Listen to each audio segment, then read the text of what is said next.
What's up guys, ituturo ko sa inyo kung paano natin gamitin itong GoPro natin.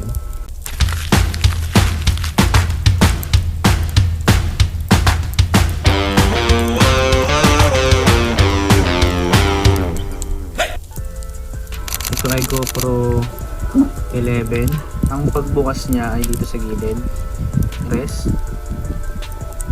Yan. Mag-open na siya. Kung gusto niyo namang mag-record na, pipindutin lang natin itong nasa taas. Pag pinindot natin to, pindutin natin, isang click lang, nagre-record na siya. Makikita niyong nagre-record siya yung nasa taas niya. Ayan, yung kulay red. Makikita niyo yung bilang ng recording dyan. So once na gusto niyo nang itigil yung record, i-click lang natin ulit siya dito. So click lang natin. Yan. Titigil na yung recording niya.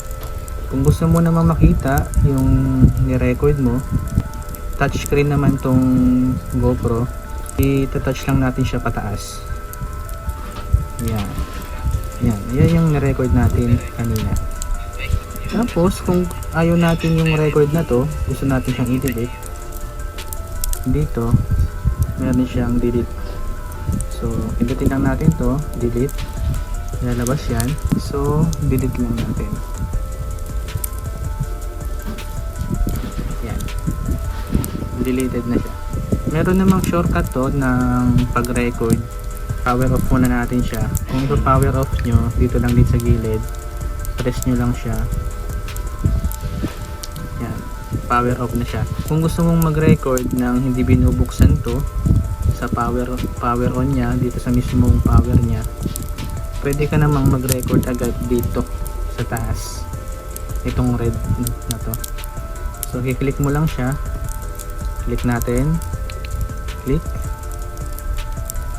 yan, start na siya ng record. Magre-record na agad siya, mag-open agad siya at magre-record na rin agad siya. So makikita nyo ulit dyan sa taas yung kulay red na recording siya. Kung gusto na naman natin i-stop yung record, pindutin lang ulit natin yung nasa taas. Pindot. Kusa na siyang magpa-power off. Yung record natin na yon kanina, nakasave naman siya. Yan. Mas maganda na ito yung gamitin nyo, no? Yung dito sa taas. Kasi makakasave tayo ng battery. Kesa dito sa gilid na laging, pag dito kasi natin nag-open tayo dito, tapos nag-record tayo, then in-stop natin yung record natin, open pa rin yung camera natin. So nagko-consume pa rin siya ng battery. Yung dito naman sa taas, once na nag-click ka, then nag-record, tapos click mo ulit, na-save na yung record, namatay na yung GoPro, shutdown talaga yung buong camera. So naka-off talaga siya. So hindi siya magko-consume ng battery. So mas magandang gamitin natin to para nakakapag-save tayo ng battery life natin. No? May papakita rin ulit ako sa inyo yung pinaka-screen natin. Pag open mo, yan, open. Meron kang makikita dyan na sa gilid, ito yung battery life nya, 81% yung nasa gilid. Ito namang nasa kabilang gilid, itong kulay green na rin to, may makita kang 5H04. Ibig sabihin yan, 5 hours yan. So yan yung time na pwede kang mag-record. Ibig sabihin 5 hours kang pwedeng mag-record, no? 5 oras ang pwede mong i-record dito sa memory na to, sa 128 gigabyte, no? So once na nakapag-record ka, halimbawa nakapag-record ka ng 20 minutes, yan, halimbawa 20 minutes yung na-record mo, mababawasan ngayon tong oras mo na 5 hours na to ng 20 minutes. Ito, mamamonitor mo dito kung ilang oras na lang pwedeng mag-record yung memory, no? So makikita mo yan dyan. Itong W, naka-wide naman siya. Ito, pag clinic mo siya, makikita mo naka-wide siya. Ayan, wide. Okay na yan. Okay na yung ano na to, setup na to, na naka-wide siya. Pero kung gusto nyong mas wide, pwede nyo siyang pindutin itong pinakataas. Pindutin nyo yung pinakataas. Pindutin nyo yung W, pindutin nyo itong pinakataas. Yan, naka super view siya. Pero mas recommended itong wide lang. Pag magre-record kayo, ayan, kunyari yan. Okay, record tayo. Makikita nyo yung screen dito sa likod. Ito naman yung screen sa harap. So, makikita nyo dyan yung screen sa harap. No? Pero, magba-blackout tong screen na to after 1 minute siguro. Magba-black siya. Ang makikita nyo lang dito is yung itong red na nagbi-blink. So, pag nakita nyo yung red na nagbi-blink, ibig sabihin nagre-record siya. No? Pero once na hindi siya nagbi-blink, ibig sabihin hindi siya nagre-record. Yan. Naka-ano na siya, naka-black screen na siya. Ngayon nakita nyo dyan yung kulay red na yan na nagbi-blink. So, ibig sabihin yan, recording. Pero kung gusto nyo makita yung screen, itatouch nyo lang siya. Yan, babalik siya ulit dun sa may screen niya. No, ma-open ulit yung screen niya. And still recording pa rin yan. Yan. Pati dyan, makikita nyo rin yung screen sa harap. Okay. Ngayon, makikita mo sa taas, itong nasa taas na to. Yan. Ibig sabihin, video recording yung yan, icon na yan. Kung gusto mo ng picture, kung gusto mong kumuha ng picture gamit ang action cam na to, itong GoPro, touchscreen to, i-swipe mo lang siya pa left, pag ganun, ang swipe, pag ganun ha. Yan, swipe. Yan, photo na yan. Yan. Makikita mo naman sa taas yan, ito. Yan, makikita mo dyan, ibig sabihin, naka-photo yan. So once na click mo sa taas, magka-capture siya. Yan. So kung gusto mo makita yung napicturean mo, i-swipe mo lang siya pataas. Yan. Yan na yung photo. Makikita niyo yung photo nyo kanina na sinat nyo. So kung tatanggalin nyo naman siya, kung babalik kayo doon, yan, i-swipe nyo lang siya down, swipe down lang siya. Ngayon kung gusto nyo namang mag time-lapse, halimbawa gusto nyo mag time-lapse, balik tayo dito sa video record. Ito yung video record, di ba? Yung nasa gitna. Isa-swipe nyo naman siya pa right, pa ganun. Swipe nyo siya pa right, time-lapse siya. Ayan, makikita nyo dyan, may clock na parang icon. So once na na-record mo siyang ganyan, yan, recording na yung time-lapse nya. Yan o. So time-lapse na yan, nagre-record na siya ng time-lapse. So kapag isi-save nyo na yung time-lapse nyo, pindutin nyo lang ulit siya. Natin to, pindutin natin, isang click lang. Halimbawa naman, gagamitin nyo siya sa tubig. Itong GoPro natin, gagamitin nyo siya sa tubig. Ang pagtanggal nitong case niya ay ganito lang. So tanggalin muna natin to. Ito, ikot lang natin siya papunta sa atin, paikot niya. So ikot lang natin, tapos tanggal. Then hilahin lang natin to. Tapos tatanggalin natin tong face niya.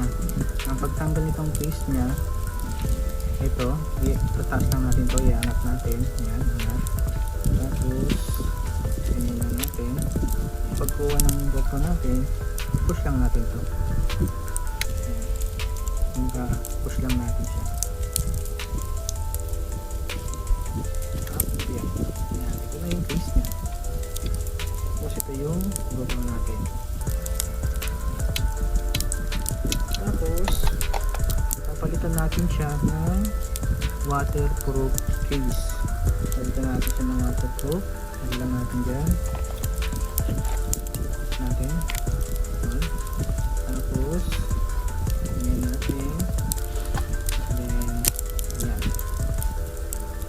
Itong mga puti na to, pang kalso lang to sa gilid para hindi lang maalog yung action cam. Pwede natin siyang lagyan sa gilid. Yan. Itong mga puti. Dito. Kahit dito na lang sa baba siguro.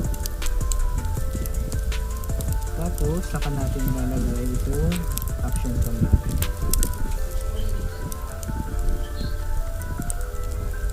Yan.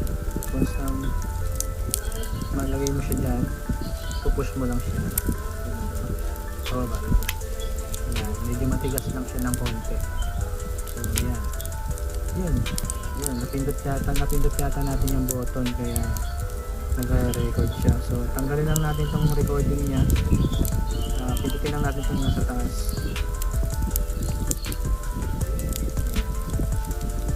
Okay. Ganun pa rin naman yung pindutan niya. Ayan. Yung pindutan niya sa taas, ito yung pindutan niya sa gilid. Yung power on. Okay.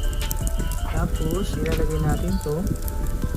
Itong mini tripod natin, yung maliit na tripod na to. So, kakabit lang natin siya dito. Sakto lang natin siya dun sa butas. Tapos, ilalak na natin siya.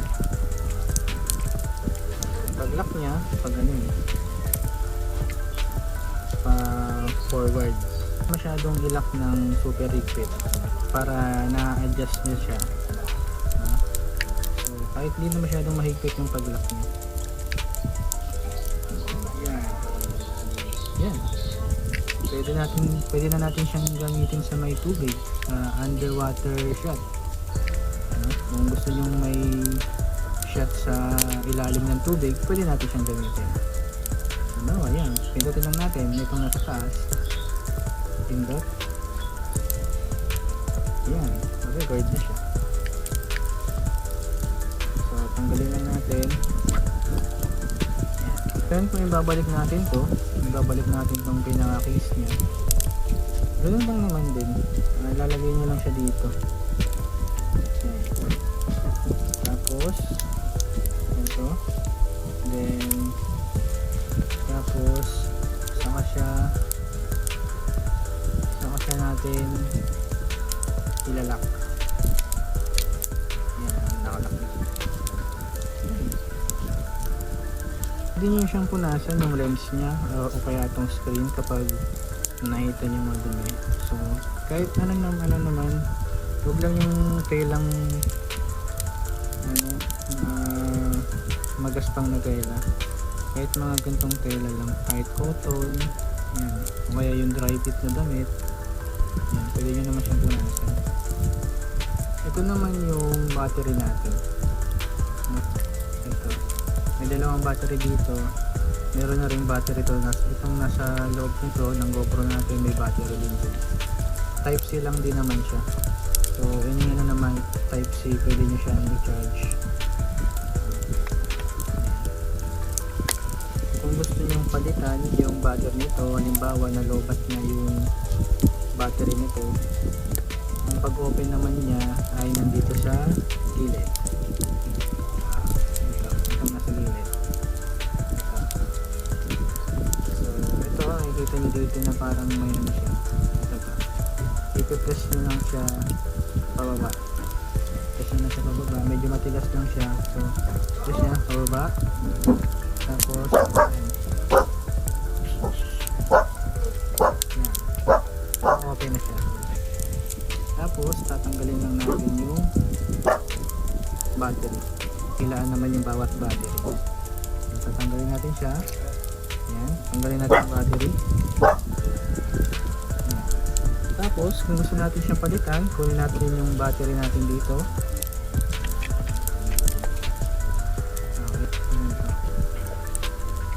Lagyan natin yung battery. Then sara natin. Ang pagsara niya, i-press lang natin tong ito na hindi nakikita nyo na to. I-press lang natin siya pag ano, forward press. Ang lock niya ganito.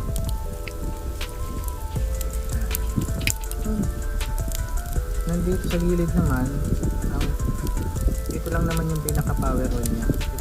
Wala na kayong kakalikuting iba dyan, itong power lang niya. So dito naman yung battery. Ngayon yung memory niya dito sa pinakagilid. Ayun, pinakagilid na yan. Ang pag-charge nito, halimbawa i-charge niyo yan, pag sinaksak niyo yan, magkukulay red to. Di ba tatlo yan? Isa, dalawa, tatlo. So kung saan nakatapat yung battery, ito halimbawa itong dalawang battery, dito siya iilaw. So iilaw yan ng red pag charging siya. Once na full charge na siya, mag-iilaw siya ng green. Yun lang yung paggamit nitong GoPro natin. So ingatan nyo lang, no? Kung i-rent nyo tong GoPro natin, syempre ingatan nyo lang. Isipin nyo na personal na gamit ko siya para mas lalo nyo siyang maingatan. So yun.